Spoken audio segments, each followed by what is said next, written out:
them too. Ross Dellenger was a busy man, not just yesterday, but always with all the stuff going on in college football. Ross, thank you very much for your time. So I'm the guy that's in the room that doesn't always understand things quite correctly. Kirk Schulz has been wanting to avoid the 5 and 7. It appears, based on your article, that that's about to change because of who they'll be in 2 years. Does he think that 5-7 is better for Washington State than 6 and 6? And if that's the case, why? Yeah, well, it can get a little confusing, certainly. And a lot of this was supposed to happen weeks, if not even months ago. But you're right, Kirk and the Pac-12 in general have been sort of delaying it. So, college football playoff is trying to move, from a 6+6 12-team format to a 5+7. In order to do that, you got to have the unanimous support from the board, and the Pac-12 is still on the board. It's still a member for 2 more years at least. And Kirk can hold up that vote, and he has delayed it. He has delayed the move from 6+6 to 5+7 in order to present a proposal next week to the board that basically seeks for the Pac-12 to be considered a Power 5 conference and get Power 5 revenue and voting rights for the foreseeable future. Now, he says the two things aren't related, that he's not tying his vote to the granting of his proposal.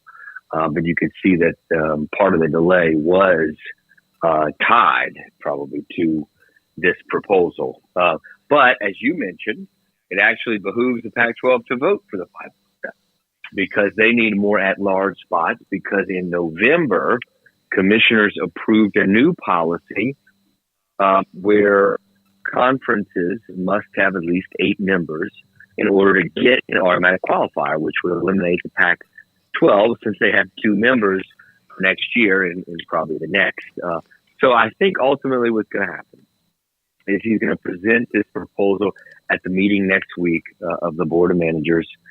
It is probably, if it's not going to be rejected there, then it's probably going to be rejected at some point. I don't imagine there's going to be any long-term guarantees for the Pac-12 to be considered Power 5. And then he's going to have to decide, Kirk Schulz, if he's going to do one of 3 things. He's going to vote for the 5-7 and it'll pass. And this year we'll have 5 automatic qualifiers and 7 at large. Or he's going to vote against it and we'll stay at 6 and 6 AQs and 6 at large for the next 2 years. Or the third option is he could abstain from voting. And if he does that, then the motion will pass 10-0-1. So that's kind of what's going on right now with that issue. Ross, one quote from your column stood out to us, and we talked about it earlier, which was, "We are here through no fault of our own," which is only partially true in that Washington State was as big a part of trying to keep the Pac-12 together and saying that everything was fine as anyone. So do you think that part of it will fall on deaf ears when he's talking to the rest of the conferences, when he's like, look, this isn't our fault? Like, I don't know if it's that. It sucks that it happened to you, but you had a part in it. For sure. And, I think every member of the Pac-12 board of presidents, which includes Kirk, for a while Kirk was the chair, I believe, probably has some kind of fault in the Pac-12 implosion, so I think there's you could definitely see that, right? You could definitely say that is true. I think the way the Washington State and Oregon State look at it is that people, and I should say Scott Barnes, the Oregon State athletic director, did say this to me a few months ago, and I quoted him in the story, but the people in the CFP room, in the commissioner room, they're responsible is how they view it. Whether you agree with that or not, they say that they're responsible for the implosion of the Pac-12 because they came and got those teams. And that's how they view it.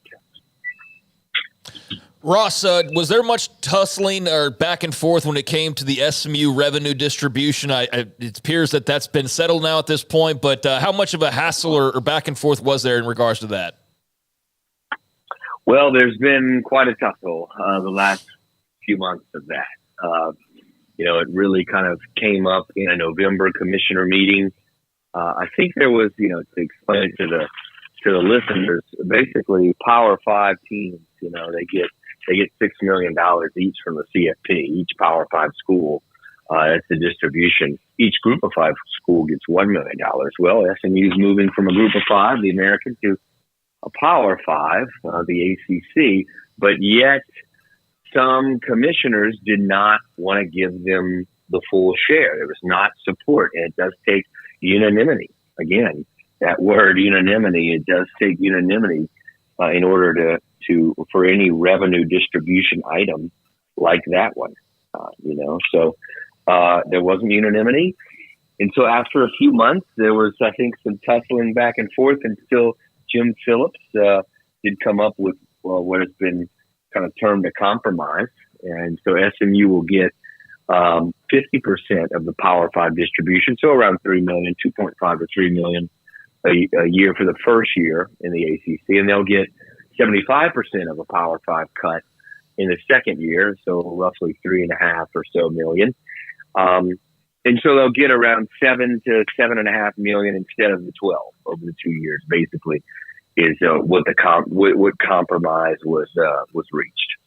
Ross, when you also had the story, what the SEC and the Big Ten are going to do with this advisory board or whatever, when you spoke to Brett Yormark of the Big 12 and also with Jim Phillips, they both publicly and to you said they have faith that the SEC and the Big Ten are working, I guess, for what might be in the best interest of everybody. Do you think they believe that? And does Jim Phillips believe anybody after the alliance blew up that he thought was so good?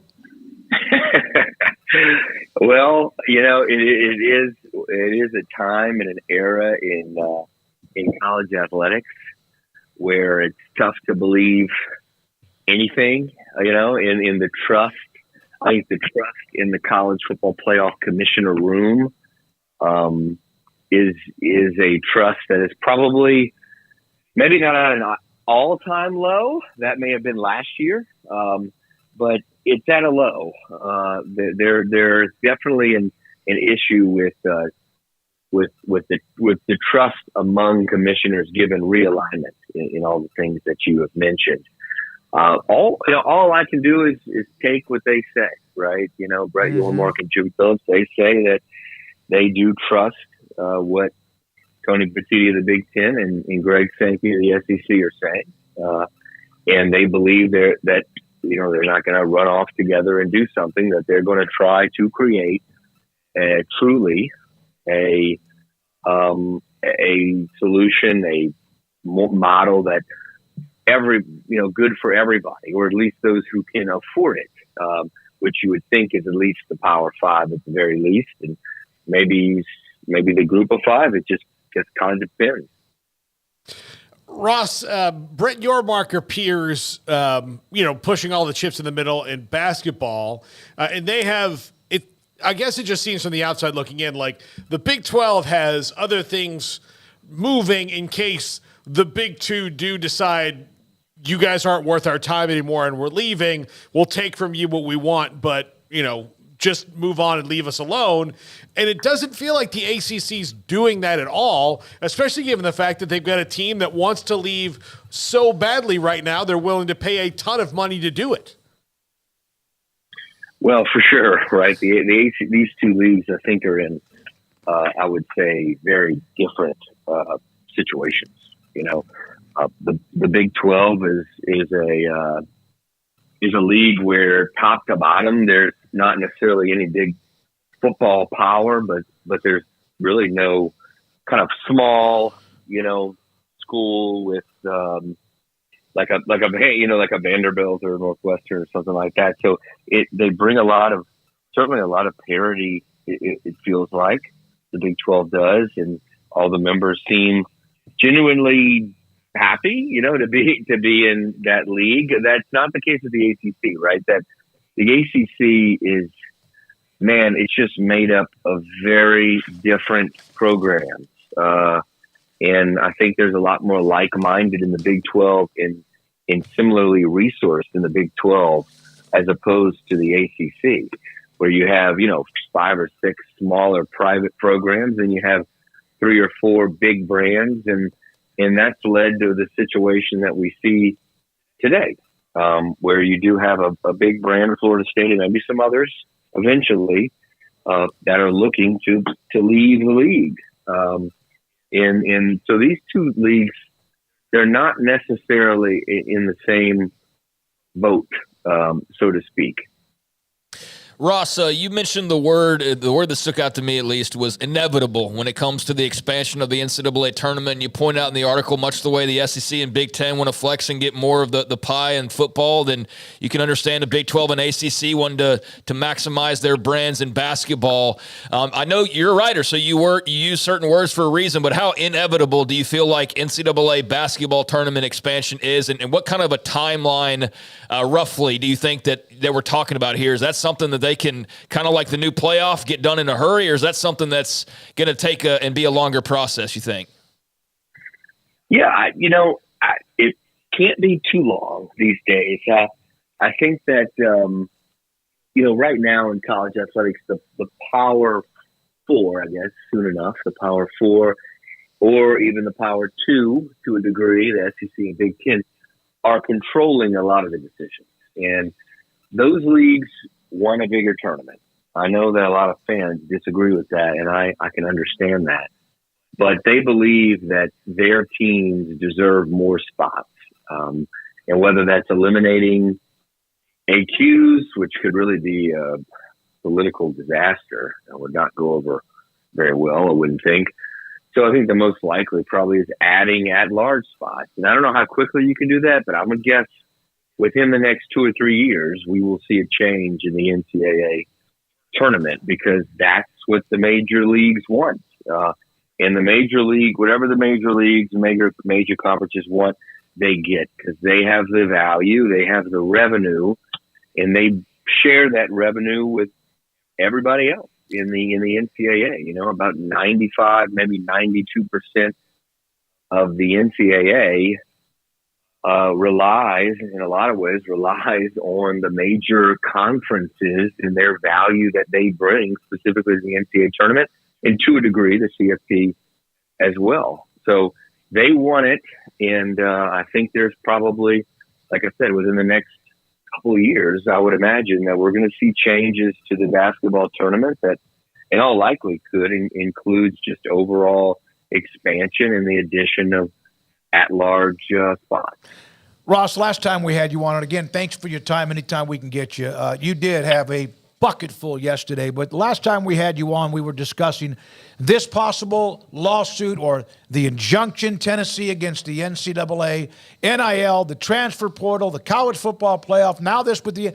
Do you think this is ever going to have, people are actually sign something and we have 5 to 7 years of calm, or is this going to be all the time?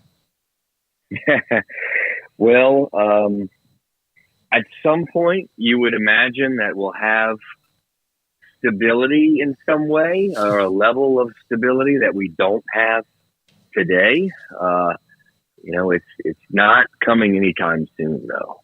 We're in a transformative time in college sports, and I would guess that we'll continue in that transformative time for a while until we do reach some stability. So we're probably not there yet, and we're probably maybe even a few years away from there. Yep, it seems like you've had to go get a law school degree to be a part of what you're doing. Right. And seriously, I mean this. You've done an incredible job with it. That's why we reach out to you as much as we do, and we appreciate it. And great job this week and into the future. We appreciate your time. No problem. Thank you. Ross Dellenger, Yahoo Sports, with us on 365 Sports.